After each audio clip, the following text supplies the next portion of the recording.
जय माता दी भक्तों। आज है माता का चौथा दिन। नवरात्रि में चौथे दिन देवी कुष्मांडा के रूप में पूजा की जाती है। आज हम माता को बुलाएंगे, हे शेरा वाली माता, हे मेरी माता रानी, हे मेरी देवी माँ, मुझ पर कृपा करो। आज मैं चौथे दिन की पूजा कर रही हूँ। इस पूजा को आप स्वीकार करना और बिल्कुल सिंपल तरीके से पूजा करें। आप ज़्यादा तड़क भड़क ताम झाम वाली पूजा ना करें, क्योंकि अगर उसमें एक भी गलती हो जाती है तो आपको भुगतना पड़ जाता है। क्योंकि पहले आपने अगर देखा हो आपको दादी नानियों को, तो बिल्कुल सिंपल तरीके से वो पूजा करते थे। बिल्कुल सिंपल तरीके से पूजा करनी चाहिए, क्योंकि माँ बाप बड़े सिंपल तरीके से ही पसंद हो जाते हैं। वो तो हमारी माँ है, जगत जननी माँ है। वो हमारे ऊपर बिल्कुल आंख बंद करके नेत्र से आंसू भी आप निकाल देते हैं तो वो प्रसन्न हो जाती है। अपनी मंद हंसी, हल्की हंसी के द्वारा ब्रह्मांड को उत्पन्न करने के कारण इस देवी को कुष्मांडा नाम से अभिहित किया गया है। जब सृष्टि नहीं थी, चारों तरफ अंधकार ही अंधकार था, तब इस देवी ने अपने इसत हास्य से ब्रह्मांड की रचना की थी। इसलिए इसे सृष्टि की आदि स्वरूपा, आदि शक्ति के नाम से कहा जाता है। इस देवी के 8 भुजाएं हैं।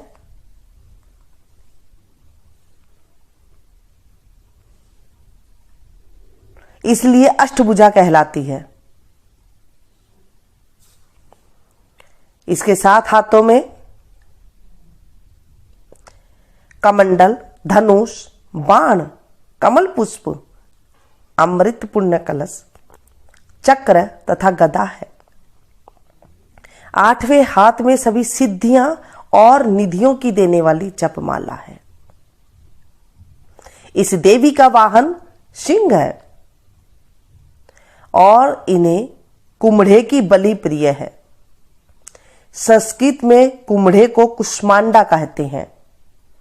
कहीं कहीं पे इसे कोला भी कहा जाता है। इसलिए इस देवी को कुष्मांडा देवी के नाम से जानते हैं। इस देवी का वास सूर्य मंडल के भीतर लोक में है। सूर्य लोक में रहने की शक्ति क्षमता केवल इन्हीं में ही है। इसलिए इनके शरीर की कांति प्रभा सूर्य की भांति ही दीप्यमान है।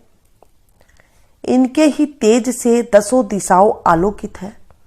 ब्रह्मांड की सभी वस्तुओं और प्राणियों में इन्हीं का तेज व्याप्त है। चंचल और पवित्र मन से नवरात्रि के चौथे दिन इस देवी की पूजा आराधना करनी चाहिए। इससे भक्तों के रोगों और शोकों का नाश होता है तथा उसे आयु, यश, बल और आरोग्य प्राप्त होता है। ये देवी बहुत कम सेवा और भक्ति से ही प्रसन्न होकर आशीर्वाद देती है। सच्चे मन से पूजा करने वाले की सुगमता से परम पद को प्राप्ति हो जाती है। विधि विधान से पूजा करते रहने से भक्त को कम समय में ही कृपा का सूक्ष्म भाव का अनुभव होने लगता है। ये देवी आधियों व्याधियों से मुक्त करती हैं और उसे सुख, समृद्धि और उन्नति प्रदान करती है। इस देवी की उपासना से भक्तों को सदैव मन में खुशी रहती है, तो इनकी पूजा आराधना हमें करनी चाहिए।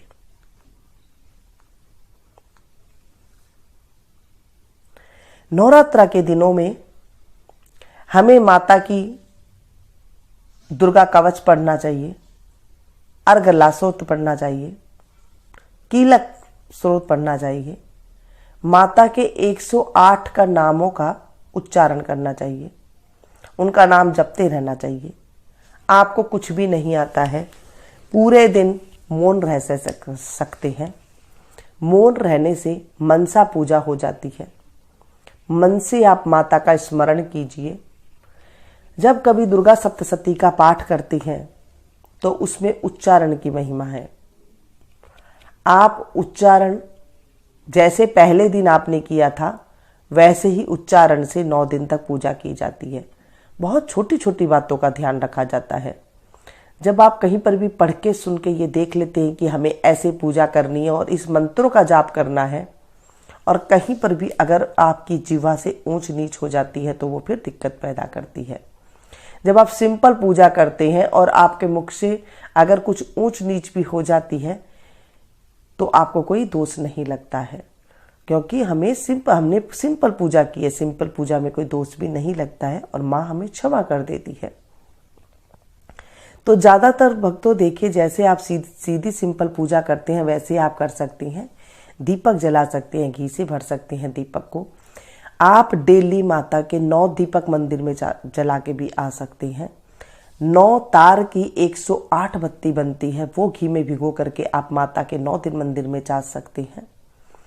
सिंपल पूजा से माँ अति प्रसन्न हो जाती है। ये हमारे ग्रंथों के हिसाब से हमारे बड़े बुजुर्ग किया करते थे कि 9 तार की अगर आपसे रुई से बनते हैं तो पतले पतले आप बना लीजिए, लंबी लंबी बाती की तरह, फिर वो बाती बन जाती है। नहीं तो बाजार में कच्चा सूत मिलता है जो होली वगैरह पे लेके जाते हैं, ऐसे बत्तियों वाला सूत आता है, वो आप ले लीजिए और 4 उंगली में लपेटा मार करके 1 2 3 4 5 6 7 8 9 इस तरह से एक एक बत्ती वैसे बन जाएगी।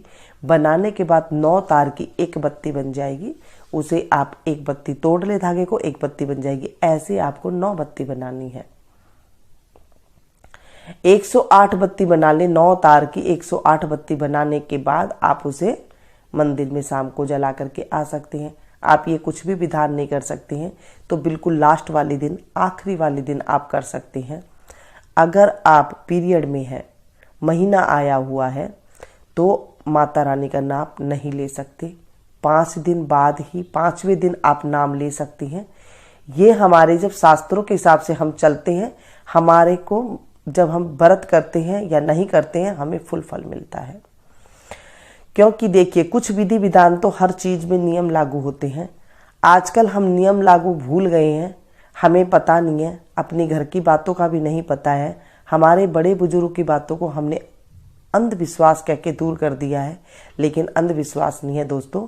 5वें दिन माता का आप नाम का आराधना कर सकते हैं और बिल्कुल माँ नाम को आप जप सकते हैं। ये छोटी छोटी बातों का आप ध्यान रखेंगे, आपकी पूजा भी बिल्कुल जो है बिल्कुल अच्छे तरीके से होगी और आपके घर को भी आप पूरे अच्छे से संभाल पाएंगे। आप भी अच्छे से व्रत कर पाएंगे। कई बार आपने देखा है कि व्रत करते टाइम पे लोग कहते हैं कि हमारे व्रत करने के बाद भी हमें कुछ फल नहीं मिला। क्यों नहीं मिला? क्योंकि यहाँ पर आपने थोड़ी सी जानकारी हासिल नहीं की। कोई बड़े बुजुर्ग से जो ज्ञानी है, संत है, महात्मा है, उनसे जब आप पूछेंगे तो वो आपको बताएंगे। वो आपको इतनी बड़ी बड़ी पूजा के लिए नहीं बताते हैं। जब ये माता रानी के सप्तशती का पाठ किया जाता है तो कोई पंडित जी को बुलाकर, समझदार पंडित जी को बुला करके फिर ये काम होते हैं, अपने आप नहीं होते हैं। अपने आप करने से कहीं पर भी कोई मंत्र में अगर उच्चारण में गलती हो जाती है भक्तों, तो उसमें फिर आपको खामियाजा उठाना पड़ सकता है। तो ये बातों का आपको ध्यान रखना बहुत जरूरी होता है। व्रत में जितना हो सके सात्विक भोजन करें, सिंपल भोजन करें। पूरे दिन भूखे रहते हो और फिर ये जताते हो कि मैं भूखी हूँ, मेरी सेवा करें, तो ऐसे भी सेवा नहीं होती है। बच्चों को मारना, काटना और फिर उसके बाद व्रत करना, ये भी सही बात नहीं है। आपके शरीर से जितना होता है उतना कर लीजिए। नहीं आप एक टाइम खा के रह सकती, 2 टाइम आप खा लीजिए। माता से हाथ जोड़ करके खा लीजिए कि माता मैं अब कुट्टू का 2 टाइम आटा ले सकती हूँ, 1 टाइम ले सकती हूँ। फ्रूट आप ले लीजिए, सेंधा नमक आता है वो ली जाती है, काली मिर्ची ली जाती है। बाकी इसमें कुछ भी नहीं डलता है, ना हल्दी डलती है, ना मिर्च मसाले डलते हैं। साथ में आपको जब व्रत करें तो साबूदाना उसमें उपयोग में नहीं आता है, टमाटर उपयोग में नहीं आता है। लोग टमाटर भी डाल देते हैं, साबूदाना भी डाल देते हैं, ये चीज़ नहीं उपयोग में आती है। साबूदाना भी हमारे बड़े बुजुर्ग मना किया करते थे कि साबूदाना नहीं खाना चाहिए, लेकिन आजकल सभी यही चीज़ें बना बना कर देते हैं और ये आप लोग देख लेते हो। ज्ञान नहीं होने की वजह से बहुत कुछ गलतियां हो जाती है। आप जहर चाहे जान के पिए या अनजाने में पिए, जहर जहर का तो काम करेगा ही करेगा। बच्चा जब अग्नि में हाथ देता है तो अग्नि ये नहीं सोचती कि ये बच्चा है या ये बड़ा है, इसके हाथ में नहीं जलाऊं, उसका काम है जलाना। जब आपसे कोई गलती हो जाती है तो ये कुदरत हमें माफ नहीं करती है, चाहे कोई भी इंसान हो उसे भोगना ही पड़ता है, चाहे कितने से बड़ा बड़ा ज्ञानी हो, चाहे कितने छोटे से छोटा आदमी हो, क्योंकि कुदरत उसको वो फल देती ही देती है। जब आपकी कोई गलती हो जाती है तो उसको कुदरत किसी ना किसी रूप में वो गलती को ले लेगी। तो इसीलिए जब आप कोई भी काम करें बहुत सोच के समझ के करें कि हम क्या कर रहे हैं, क्या हम उच्चारण कर रहे हैं, क्या हम नया नया कर रहे हैं, ऐसा नहीं करना चाहिए। ठीक है। साथ में जब ये भोजन करें, जब आप एक टाइम भोजन कर रहे हैं, थोड़ा सा भोजन आप अलग निकाल दें। पहले आप मीठा लेना चाहिए। मीठा की आप जो बाइट लेती हैं वो 5 बाइट कम से कम मीठे की लेनी चाहिए। शुरुआत जब आप व्रत खोलती हैं तब मीठे की आप 5 बाइट ले सकती हैं। उसके बाद जो आपने भोजन बनाया है माता रानी का नाम लेकर के, शेरा वाली का नाम लेकर के, उसे आप भोजन को हाथ जोड़ करके उसको ग्रहण करना चाहिए। थोड़ा सा भोजन आप अलग निकाल दें। अलग निकाल के वो अगर कोई कन्या मिल जाती है तो सोने पे सुहागा है, उसे आप जरूर दें। एक कन्या डेली आप अगर प्रसाद दे सकती हैं तो उसे जरूर प्रसाद दे दें। जो आपने ये निकाला है कन्या को दे सकती हैं। पूछ के दें किसी को कि मैंने ये नवरात्र से कन्या को मैं ये दे रही हूँ, तो वो भी आपने आप ले लेंगे। और उसके बाद जो है कन्या का आप डेली उसे दक्षिणा दे सकती हैं और उसके पैर का आशीर्वाद आप ले सकती हैं। एक कन्या कर सकती हैं। तो इस तरह भी जो है आपके पूजा की विधि जो है बहुत अच्छे से पूरी हो जाती है। आप साथ में उसके बाद जब आप भोजन ग्रहण करें तो भोजन में आप हरी मिर्ची अगर आपको ज़्यादा लगती है तो आप हरी मिर्ची भी इसमें डाल सकती हैं। लेकिन पूरे दिन मन में ये ना लें कि मैंने हरी मिर्ची चटपटा खाना है, अब तो 9 दिन निकालनी है, ऐसे ना बोले, क्योंकि ये तो फिर आप माता को जता रही हैं। जब आप अच्छे से व्रत कर लेंगे, सिंपल तरीके से करें, चाहे आपसे एक टाइम हो रहा है तो 1-2 व्रत उठते बैठते कर रहे हैं तो दोनों कर सकते हैं, या 9 व्रत कर रहे हैं तो 9 व्रत कर सकते हैं, लेकिन मन को काबू में रखें। आप शुद्धता से रहें। कोई चीज़ आपसे प्याज लहसुन वाली चीज़ें ना बने, घर के अंदर ना बनाएं। साथ में जो है बहुत ही सात्विक तरीका से रहना चाहिए। इसके अंदर कोई गलत काम ना हो 9 दिन, ये चीज़ का भी आपने ध्यान रखना है।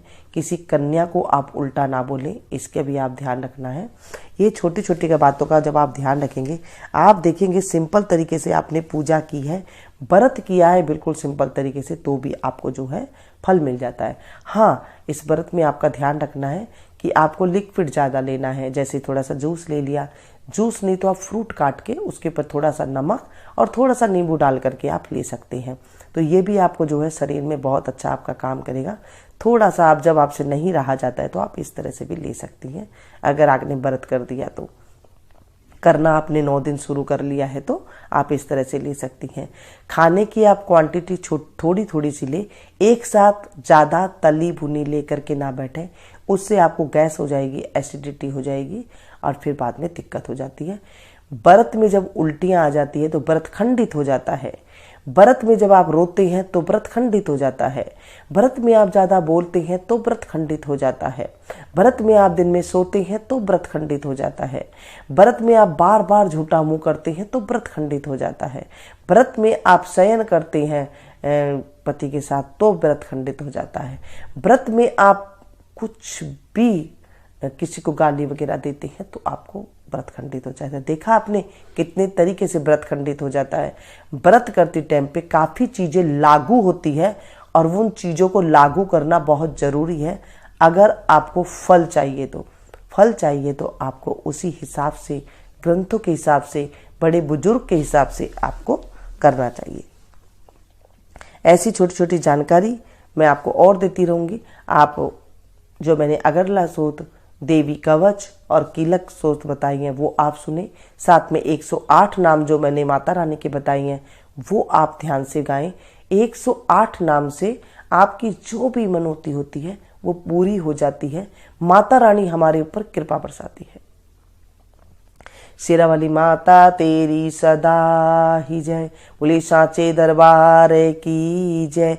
हे मेरी मैया रानी, हे मेरी शेरा वाली माँ, मुझे इस साल इतना देना, इतनी सुख संपत्ति शांति देना कि मैं आगे बढ़ सकूं और मेरा कल्याण हो सके, मेरे परिवार का कल्याण हो सके, मेरे परिवार में सुख शांति देना, मेरे बच्चों को सुख शांति देना, मेरे पति को लंबी उम्र देना और मैं सदा सुहागन रहूं। यही मैं आपसे विनती करती हूँ। हे माँ, तेरी माया अपरंपार है। हे मेरी मैया रानी, तेरी माया अपरंपार है। इस तरह से आपको बारंबार बोलना चाहिए पूरे दिन। जय जय अम्बे, जय माँ, जय जगदम्बे, इस तरह भी आप बोल सकते हैं। शेरा वाली माता के आप कोई भी नाम जानते हो वो बोल सकते हो। जय माता दी, जय माता दी बोल सकते हो। बोले प्रेम से बोलिए जय माता दी, सारे बोले जय माता दी। जय माता रानी की जय। मिलती हूँ फिर से एक नई वीडियो में नई जानकारी के साथ। पसंद आई तो प्लीज़ इसे ज़रा शेयर कीजिएगा, क्योंकि हम माता रानी के जितने ज्ञानवान चीज़ों का हम शेयर करते हैं, हमारी बुद्धि की बढ़ोतरी होती है। जब माता रानी के दिनों में आप कोई भी गलती कर जाते हैं तो वहाँ से चर्म रोग शुरू हो जाते हैं, रात की अनिद्रा के जो रोग होते हैं वो शुरू हो जाते हैं। तो आप ध्यान रखें कि कोई भी आप काम कर रहे हैं तो आप अच्छे करें। जब आप किसी को समझाते हैं या ज्ञान माता रानी की जो मैंने अभी ये बताई है वीडियो, आप इसे शेयर करें तो आपको भी ज्ञान सुनाने का एक मौका मिल जाएगा। तो इससे क्या होता है, हमारे जीवन के पाप कटते हैं, क्योंकि हमने किसी को ज्ञान दिया है, हमने किसी को समझाया है, हमने माता रानी के नाम का कुछ हमने उच्चारण हमने कर लिया, क्योंकि आपके साथ साथ वो भी सुनेंगे, उनके मुंह से भी माता रानी के नाम निकलेगा। कुछ उन्हें समझ आएगी, अच्छी ज्ञान आएगी। ज्ञान बांटने से ज्ञान बढ़ता है तो हमारा गुरु ऊंचा होता है। जब हम किसी को ऐसी चीज़ें बताते हैं, सुनाते हैं, शेयर करते हैं, हमारा गुरु ग्रह जो है वो ऊंचा हो जाता है, हमारे बुध ग्रह ऊंचा हो जाता है, क्योंकि हमारी बुद्धि बढ़ जाती है जब हम किसी को अच्छी चीज़ें शेयर करते हैं। तो ये थी छोटी सी जानकारी। अच्छी लगी तो प्लीज़ इसे ज़्यादा लोगों के पास शेयर करें, ताकि उनको जानकारी पूरी प्राप्त हो और कोई भी गलत काम ना कर सके। फिर से